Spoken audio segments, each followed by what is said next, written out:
दोस्त बताता हूं, आपको अपना रूम पार्टनर बताता हूं। इस समय पर मेजर है, मेजर विश्वेंद्र कटारिया। मेरी फेसबुक में सर्च मार लेना, नाम देख लेना, मेजर विश्वेंद्र कटारिया।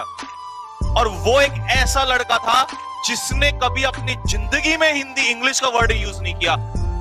और आई थिंक वो कानपुर से था, उसका कानपुर से था वो, हाँ कानपुर के मतलब किसी आसपास के एरिया से था। और वो हिंदी जब बोलता था तो आप समझ जाओ कि कानपुर की तरफ कैसे हिंदी बोलते हैं, बड़े प्रेम से बोलते हैं वो लोग। और मुझे भी ऐसी बात करता था, मुझे उसकी हिंदी सुन के बड़ा मजा आता था। देखो हम कह रहे हैं संजीव ऐसी हरकत मत करो, देखो हम मार देंगे आपको। मैंने कहा क्या मारोगे? हम सर में जूता मार देंगे। तो भाई मुझे लगता था इतने प्यार से कोई बोल रहा है तो जूता मार ले भाई, ले मार ले। इतनी मोहब्बत से वो हिंदी बोलता था, लखनवी अंदाज आता था उसका निकल के। हम कह रहे हैं देखो आपसे, ऐसा knowledge bomb, he was a bomb. जब फटता था ना वो, तो वो बोलते हुए, मैं अगर वो मुझे आज देख रहा होगा कहीं पे और मेरी वीडियो, क्योंकि वो फॉलो करता है, मेरे सारे दोस्त मुझे कहीं ना कहीं कई बार देखते रहते हैं। जब वो जीडी में फटता था ना, और वो जिस दिन फटा मुझे तो उस दिन पहली बार पता चला। और मैं आपको बताऊं उसकी जीडी, उसका एसएसबी कहां हुआ था? उसका एसएसबी यहीं पर हुआ था, देहरादून में ही हुआ था। देहरादून में ही उसका एसएसबी हुआ था और यहीं से रिकमेंड होके गया। और सब उसको मना करते, कोई कहता था कि उसका सिलेक्शन होगा और उसी का सिलेक्शन हुआ। नॉलेज था भाई उसके अंदर, बहुत नॉलेज था। ऐसा लगता था सुनते हुए मन खुश हो जाता था हमारा भी। तो अपनी इंग्लिश को हम लेके कहां चले गए बताओ? लेकिन जब बात समझ में आई तब तक टाइम निकल चुका था। तो फर्क इस बात का है कि जब समय होता है उस समय नॉलेज नहीं होती, और जब नॉलेज होती है तो समय नहीं होता। इसीलिए सही समय पर सही डायरेक्शन में जाना बहुत ज्यादा जरूरी है। मैं देख रहा होता हूं लोगों ने पता नहीं क्या बना रखा कि नहीं, सॉरी वो क्या करके स्पोकन के साथ साथ ज्ञान कौन देगा? टॉपिक वहां पर गाय का इससे नहीं आएगा, गाय के पूंछ होती है, पैर होते, सबको ये आएगा। तुम्हें मन लगता है वहां पर ये आएगा? और स्पोकन में यही लगा रखा लोगों ने। खाने बनाने को क्या कहेंगे, ये सारी चीजें। वहां पर क्या आएगा? टॉपिक आएगा India China relation, India Pakistan relation. What is the importance of South China Sea, why why the world war is about to take place on South China Sea. South China Sea पे इतना बड़ा हंगामा क्यों है? Gwadar port क्या है? मुझे इतने साल हो गए छोड़े हुए, मेरे को सारी याद है, अभी तक भी याद है। क्योंकि जब एसएसबी की तैयारी करते हैं ना, तो यहां छप जाती है रग रग में बात। और उस समय पॉलिटी तुम जो पढ़ते हो ना, ज्योग्राफी एक बच्चा, पता है आप लोगों को, ज्योग्राफी ऐसे पढ़ता है ना कि फौज में सबसे ज्यादा ज्योग्राफी काम आती है। सबसे ज्यादा जो हमारे सर पढ़ाते हैं ना, ओबी पटेल सर, सबसे बेस्ट तरीका लगता है मुझे। क्यों? क्योंकि उनका मेथड है आपको कैसे पढ़ाने का, वो मैप वाला जो मेथड है। आपको अगर सुना दिया ना तो बोलोगे सर वास्तव में ये कहानी होती है। जब बोलते थे ना वहां पे लड़के, तो ऐसे बोलते थे खड़े होके उस समय पर कि यस, जैसे टॉपिक दे दिया ग्वादर पोर्ट की। उस समय ग्वादर पोर्ट बहुत ज्यादा चल रहा था, क्योंकि चाइना जो है उस ग्वादर पोर्ट के लिए बड़ा, और ऐसा फटाफट मैप छाप देते दिमाग में कि यस, अगर पाक स्टेट से निकलेंगे, यस सर पाक स्टेट से निकलेंगे तो ऐसा होगा। अब पाक स्टेट ही ढूंढते रहो भाई, ये कहां पर है? इंडिया और श्रीलंका के बीच में पाक स्टेट है, जल संधि जानते होगे। मैं तो इंग्लिश का टीचर हूं ना, मुझे कहां से ये बातें पता चली? और 10 साल 15 साल पता नहीं कितना, मैं तो बुढ़ापा हो गया मुझे, मैंने तब एसएसबी दी थी। तब की बातें मुझे आज तक भी याद है, आज तक भी याद है। मैंने कभी उसके बाद जीएस नहीं उठा के देखा, लेकिन आज भी याद है। क्यों? दिल से तैयारी, दिल से। और वो जो मैं बता रहा हूं, मेरा दोस्त विश्वेंद्र कटारिया भाई, ऐसे उसको ऐसा मैप छाप देता था वो, इस तरीके से पूरा एकदम बता देता था कि इंडिया चाइना, एलएसी क्या है, एलओसी क्या है, क्यों एलएसी पे प्रॉब्लम है, क्यों एलओसी पे ये प्रॉब्लम है, दिक्कतें क्या है, साउथ चाइना सी में क्यों चाइना मरने को तैयार है, क्या है ऐसा तेल है वहां पर, क्या है, ट्रेड होगा तो पाक स्टेट से ना जाके पाक स्टेट से जाना क्यों पसंद करते हैं, शॉर्ट डिस्टेंस, ये चीज आएंगी वहां पर। और राधा नाच रही है, मोहन गाना गा रहा है, ये नहीं आएगा। तो इसीलिए आज के बाद कोई नहीं कहेगा कि सर स्पोकन, जब मैं देखो मैं क्यों नहीं लेके आ रहा स्पोकन, आपको पता है मैं जब जो चीज लेके आता हूं फिर उसको अच्छे से लेके आता हूं, क्योंकि मैं अभी इंतजार कर रहा हूं। मैं इंतजार कर रहा था लोगों का, मैं देखना चाह रहा था पहले पूरे यूट्यूब पे ये हो क्या रहा है। एसएसबी के नाम पे spoken spoken spoken, even air force की जीडी में भी वहां पर ये नहीं कहेगा गाय कैसे, एयरफोर्स की जीडी में भी एक स्टैंडर्ड टॉपिक देगा। सबसे पहले मान लो यही दे दिया जो आजकल चल रहा है कोरोना। अब कोरोना पे भी ये नहीं कि मास्क लगा लो, ये लगा लो, सैनिटाइजर, दुनिया को बताइए impact of corona on world economy, ऐसे निकालेगा टॉपिक। क्यों? कोरोना मास्क लगाना ये तो गांव के बुजुर्ग को भी पता चल गया। 5-6 वर्ड तो मास्क, सैनिटाइजर, क्वारंटाइन, तो ये हर बच्चे को पता चल गया। हमारा छोटे से बच्चे हैं फैमिली में जो गांव में रहते हैं, मैं कभी चला जाता हूं पूछता हूं तो भैया बोलते हैं भैया मास्क लगाया, मास्क। मैंने कहा तेरे को भी मास्क पता है? भैया क्वारंटाइन कर देंगे, क्वारंटाइन। इंग्लिश का वर्ड बोल रहा है 2nd क्लास का बच्चा, क्वारंटाइन। उसको भी पता है ये बात कि क्वारंटाइन का मतलब क्या है, और तुमसे वो पूछता ये बात वहां पे।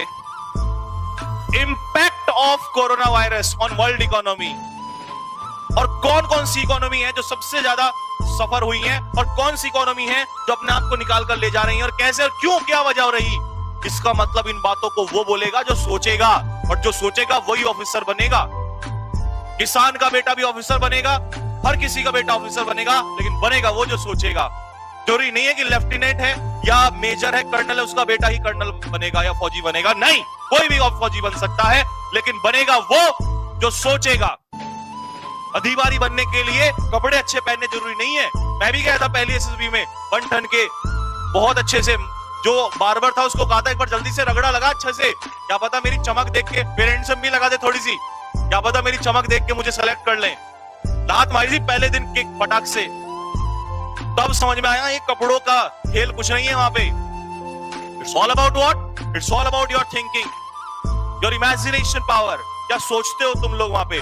कपड़ों से होता तो राष्ट्रपति एपीजे अब्दुल कलाम को उठा के बाहर फेंक दिया होता पहले दिन ही कि तुझे राष्ट्रपति नहीं बनाएंगे, तेरे कपड़े अच्छे नहीं है, तेरी शकल अच्छी नहीं है। लेकिन उसकी जो चीज अच्छी थी ना, आज भी रोता है पूरा संसार। वो एक ऐसा व्यक्ति था जिसको मरने के बाद at the demise of that person, not only India but also the whole world wept, पूरा संसार रोया था उस दिन। क्यों? हीरा था, सबको पता था, एक एक दिन अगर जीता तो, और अगर 10 साल और जीत जाता ना वो इंसान, तो इंडिया को पीक पर लेके चला गया होता। This is called SSB. SSB का मतलब ये नहीं कि जो ये नाचना गाना चल रहा है, मैं देख रहा हूं इस चीज को। मैंने क्या कहा, मैं खुद कराऊंगा, टेंशन मत लो, लेकिन प्रॉपर तरीके से। मैंने क्यों कहा था कि ऑफलाइन में मैं इसे कराता हूं, क्योंकि मेरा एक प्रॉपर शेड्यूल है। ये नहीं कि आए केवल सैटरडे को, एवरी सैटरडे स्पोकन क्लास। क्या मतलब है इस बात का? स्पोकन में भी देखो तो वहां पर वो डांसर्स वो नाच रहे हैं उसमें, और नाचने जाओगे क्या, नचा देगा 2 मिनट में वो बैठा हुआ, और ऐसे प्यार से। वो ये कहते हैं तुम हिंदी बोलो, इंग्लिश बोलो, कुछ भी बोलो। प्रायोरिटी तो खैर ऑब्वियस सी बात है वो इंग्लिश वाले को देते हैं, क्योंकि भाई सीधी सी बात है वहां मेहनत करते हैं और ऑफिसर को इंग्लिश में बोलना पड़ता है। लेकिन वो इंग्लिश तो तुम्हें एनडीए में भी सिखा देंगे यार जाके। नॉलेज, एक एसएसबी का स्टूडेंट सारी पीडीएफ, सारी प्रतियोगिता दर्पण, सारा न्यूज़पेपर। अब तुम कई बार कहोगे कि सर न्यूज़पेपर, भाई मैंने ना, जब मैंने भी तैयारी की थी, और विश्वेंद्र तो मेरे साथ ही बैठा, रूम पार्टनर ही था, कुछ समय मेरे साथ ही रहा वो। ऐसे न्यूज़पेपर ऐसे लगता था, ऐसे चट्टानों की तरह लगा देते थे, पर वो हिंदी में पढ़ता था, मैं इंग्लिश में पढ़ता था। मैं इंग्लिश ही तैयारी करने में रह गया। मुझे बाद में समझ में आया कि नहीं, सारा खेल तो नॉलेज का है साहब, हिंदी बोलो इंग्लिश बोलो फर्क नहीं पड़ता। विश्वेंद्र कटारिया मेरी जिंदगी का ऐसा एग्जाम, हालांकि उसके बाद तो मेरे ऐसे हजारों स्टूडेंट रहे हैं जो सीडीएस में भी रिकमेंड हुए हैं हिंदी बोल के, लेकिन वो मेरा एक जिंदगी का पहला ऐसा एग्जाम्पल था जो मुझे सबक देके चला गया कि it doesn't matter, language doesn't matter to be an officer. Language is not the criteria to make you an officer. कोई भी लैंग्वेज तुम्हें अच्छा और बुरा नहीं बना सकती। What is that? Your thinking, your capability of thinking. सोच कैसी है तुम्हारी, सोच वो तो बदलना मत, नॉलेज तो लेना मत। स्पोकन में लगे रहो तुम लोग, आओगे बाहर सारे के सारे वहां से निकल के। It's all about your thinking. और जब नॉलेज होगी तो वर्ड तो आप जोड़ोगे ही, और अगर नॉलेज के साथ साथ इंग्लिश भी लगा दी तो चेरी ऑन द केक, सोने पर सुहागा। तब देखो कौन रोकता है तुम्हें। तो सबसे पहले अगर मेरी नजर में कैटेगरी में किसी को डिग्री दोगे तो सबसे टॉप पे रखो नॉलेज, फिर लेके आओ स्पोकन, यानी फिर लाओ इंग्लिश। और स्पोकन भी वो वाले नहीं, ये छोड़ दो, ये मत करना, सही बता रहा हूं, नुकसान हो जाएगा, मेरा कुछ नहीं जाएगा, मैं आपको बता रहा हूं। लेकिन मुझे बहुत दुख होता है जब बच्चों को गुमराह किया जाता है। क्यों? क्योंकि अगर मैंने जिंदगी में एसएसबी ना दी होती तो मुझे भी नहीं पता होता। मैं भी लोगों की तरह कहता कि जब एसएसबी में जाते हैं तो वही चेक करते हैं तुम चलते कैसे हो, सोए कैसे हो, गाना कैसे, बैठे कैसे। अबे कुछ नहीं चेक करते वो लोग। बच्चे इतने डर जाते हैं, पता लगा कैंपस में एंट्री की और वहां भी ऐसा चेक कर रहे हैं, कोई है तो नहीं। चलते फिरते भी बोला कोई देख तो नहीं रहा होगा मुझे। कुछ नहीं है यार, बेकार की मजाक बना रखा है। और ये उन लोगों ने ज्यादा बना रखा है जिन्होंने कभी एसएसबी का मुंह तक नहीं देखा, कैंपस के अंदर एंट्री करके नहीं देखी, उन लोगों ने ये ज्यादा हाल बना रखा है। क्यों? पैसा है, सब कमाओ, धंधा है, सब कुछ। बच्चों को पता नहीं होता। सीडीएस, मैं फिर बोल रहा हूं कल की तरह, सीडीएस वालों को करके दिखाना जरा, सीडीएस वालों को बता के बताओ जरा ये सारी बातें, सब पता रहती है। ये एनटीए वाले बच्चों के साथ, एयरफोर्स वाले बच्चों के साथ ये सारी हरकतें होती हैं। क्यों? ये बच्चे तो, इनको पता ही नहीं होता, इंपॉर्टेंस ही नहीं पता इन बच्चों को क्या क्या चीज इंपॉर्टेंट है। एक बार बोल दिया स्पोकन, बेचारे लगे रहते हैं उसी में। तो इसीलिए डरने की जरूरत नहीं है, टेंशन करने की जरूरत नहीं। मैं क्यों नहीं बोला मैं आज तक इस बारे में? क्यों? क्योंकि मुझे पता है, मैं देख रहा हूं, अभी मैं इंतजार कर रहा हूं, और मेरा सारा खेल यही है, मैं अंत तक इंतजार करता हूं, और जब मौका आता है प्रहार तब करता हूं। क्योंकि मुझे ये बात एक ब्रिगेडियर साहब थे, जब मैं उस समय एसएसबी में था तो उन्होंने मुझे कई बात, बहुत अच्छी बातें सिखाई। एंड ही वाज साइकोलॉजिस्ट, बहुत अच्छी बात बताई उन्होंने। कर्नल डागर, एक बार दिल्ली में मैं मिला उनसे, उन्होंने बहुत अच्छी बात बताई। बोले बेटा एक बात याद रख लेना, अगर जंग जीतनी है तो पहले सबको अपने हथियार छोड़ लेने दो। Watch, wait and watch. फौज कहती है जरा एक बार देखो, हाँ ऑफेंड भी करना, डिफेंड भी करना है, सारी बातें हैं ये जो सीखनी पड़ेंगी। ये 15 OLQs आपको सीखनी पड़ेंगी ऑफिसर बनने के लिए। फौज में जाना है तो फौज कपड़ों से नहीं बदलती, फौजी कपड़ों से नहीं देखा जाता। इस बात को दिमाग में सेट कर लेना। ठीक है बच्चों?